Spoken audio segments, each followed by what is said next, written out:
easily the most popular house. This is what we call Cape Cod house. Is it familiar to you? You open that front door, you got your staircase right there, you go right ahead. You got your room with a chimney, fireplace on one side, room with a fireplace on one side, and the kitchen is in the back room. Used to be a big chimney here, it was a big center chimney we had. This got blown out, and you have stove chimney there. This is a medieval house. It has heavy timber, gunstock posts, you know, the big stuff and all that there. Stone foundations usually, if you can, in places like that. And most of all, it's got fireplaces. It's a fireplace house. English people developed this in the 14th, 15th. By the 16th century, yeoman farmers had it. Boom, it comes to America. 200 years in America is good for everyone. Everyone does it. Now, for wealthy farmers, you get two-story versions of this. If something, you know, that on your plains here, you've got a lot of bigger houses, and you had some wealth here. But you got, this is the average house in New England. Between 1830 to 1850, you start building a different kind of house. This, we're just going around. We don't have a name for this kind of house. Greek Revival is what we can talk about. That this is a special society on the side, but Greek Revival is not. But the door is in the gable end. Previously, houses like the Cape have the door in the side or eave end of the house. That's the big change. Now, this happens in meeting houses. This happens in churches. You guys know meeting houses, sometimes the same building over there. Happens in factories and all that. It happens a lot of times. You can talk about snow, but you know, it's part stylistic, it's whatever. Anyway, it happens. Okay? So when you get a connected farm, you usually, if it's built new, you usually build a house like that. This is stud construction. This is radically different construction from that house. And the most radical thing is it's stove living. This is the stove transforms farm lives. Nothing romantic about a fireplace in terms of a farm wife's existence in some ways. The stove transformation life in the big house and even more in the kitchen. So here's the transitions you want to think about. This has fireplaces, 3 fireplaces over a massive chimney fireplace. Fireplace living changes to stove living. This happened in New England, 1830 to 1850. By 1850, if you're a farmer in New England, you almost had a stove. If you didn't by the Civil War, you're basically archaic. I mean, you're gone or something like that. So this transition happened. The reasons why you have fireplaces is because they were blocked up and things like that. Yes. Was more energy needed to produce the wood to put into the fireplace and the Franklin stove came into fore? And most people will say the fireplace stoves, you get a whole lot more heat for your stove, than you have a fireplace. The fireplace just, when you have a fireplace, you're cold, okay, and you do it for, you cook your food and things like that. The idea of having a warm house is like, these houses are insulated. This is cold living in ways that you and I don't understand very well. So the economics of that is the stove. Whatever you want to say about the wood production, people went stoves, almost 100%, where they could. If you're a poor farmer, then you're going to keep that. Yankees, however, hold on to their fireplaces longer than other people's. Ben Franklin, his notes say, New Englanders, they're still using fireplaces for crying out loud. Good Germans, okay? They're using stoves. Stoves are there in other parts of the country. Anyway, by 1860 Civil War, stove, everyone's stove. Big house and little house. Next. Okay, you can laugh at that. You can laugh when you're laughing, right? Okay. The kitchen. The little house. When we say little house, that's kitchen. The second building is kitchen. Part of the farm, part of everything. And they modernize. This is really the heart of modernization. I just show you this because it doesn't look very modern, okay? And so here's a cook stove, okay? So this is in the kitchen of Aunt Ruth's house over here. Okay? So what's this behind the stove? The fireplace. Okay, so you see the corner of the fireplace. Fireplace is filled in, stove's put in front, okay? Now I was just in the Grace Daly house, and that's what they had. You had a fireplace, put a stove in front of it, and all. And that's what they did, all over New England. Modernization. Another modernization. Here's a pump. You just can see it just outside the photograph over there. I don't know in this area. Do you have cisterns in this area?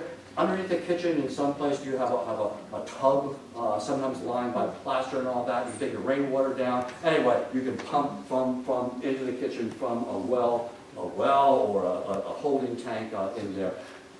Farm women,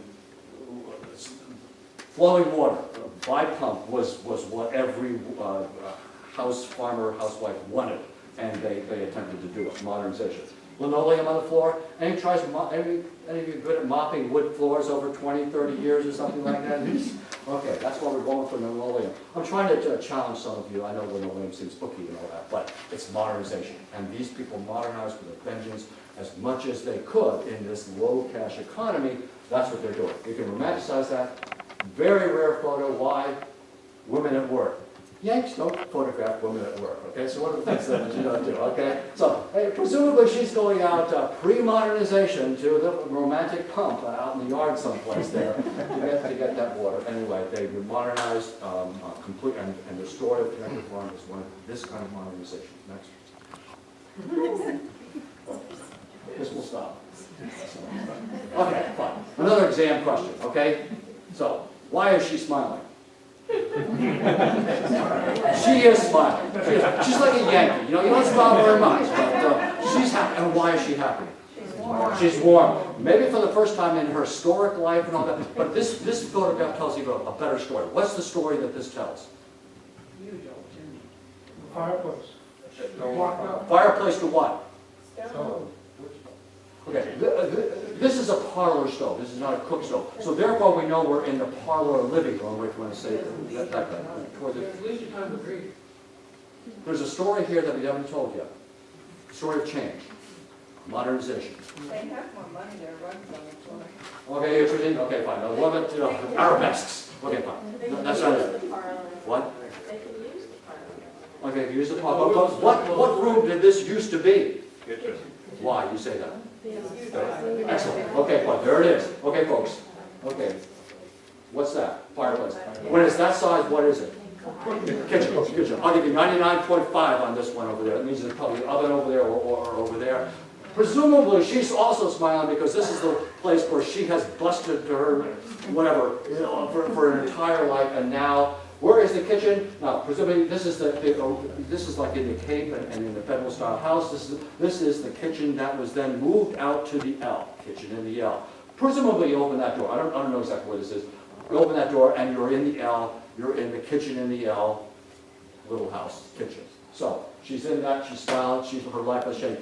This scene happened hundreds of thousands of times in New England. The fireplace that used to be in the building itself, the Cape or the Federal style house, moves out to the L. Rich folks and average and poor, relatively poor farmers do absolutely the same thing throughout New England. They're changing, and they're changing typically like this. Wealthy farmer, the kitchen is in the back room over there. This is the typical location. Moves out to the L. Kitchen in the L. All over New England, absolutely uniform. More typical of average farmers, the little house is sometimes the original house. It doesn't have to always be that, but often it is. And then they build a later house, big house, next to it to get big house, little house. Okay? Before the Civil War, by 1850, around here, you're relatively, you get new ideas around here. So by 1850, if you're building a new house, you built this way. Ruth, we call this a New Englander, right? This Yes. door in the front kind of gable. We don't have a name for this kind of house. It's a stove house, okay? So stove in the kitchen. That's what it's going in line to the connected organization. We're going to watch it. Back house is a little more difficult. This is a big house, little house, back house over here. I'm going to talk about this when I talk about agricultural production, what they have to do, the crops that they have to do. So let's hold that one over there. It's always the most challenging for an architectural historian because you never find a back house in original condition. It doesn't exist. It's been ripped and all that. And mostly, it's a building that has been made out of the pieces of other buildings and all that. It's sort of cobbled together. So if you have an original back house in original condition, it's fairly rare and all that, but take good care of it. Okay. So we'll talk about that when we talk about ag production. The barn, the fourth of the four-part system. Okay. This is pretty easy and absolutely consistent. This is what we call an English barn. Now, in the Grace Daly house, you've got an English barn. Whoa. Worthy of preservation, I might add, and all that. Okay, so look at the Grace Daly house. You guys know what the Grace Daly house looks like? You know, because of your controversy, we'll get to that over there. Okay, but there it is, and that is the shape of an older barn. Now, if you study the medieval monastery, 1200, 13, mostly in England, but France and other places, that's the kind of barn you'll see. The door in the side, or an eave end, and usually two equal bays to either side, okay? Door in the center. 200 years in America, just like the Cape. New Englanders built them, and right here in this village.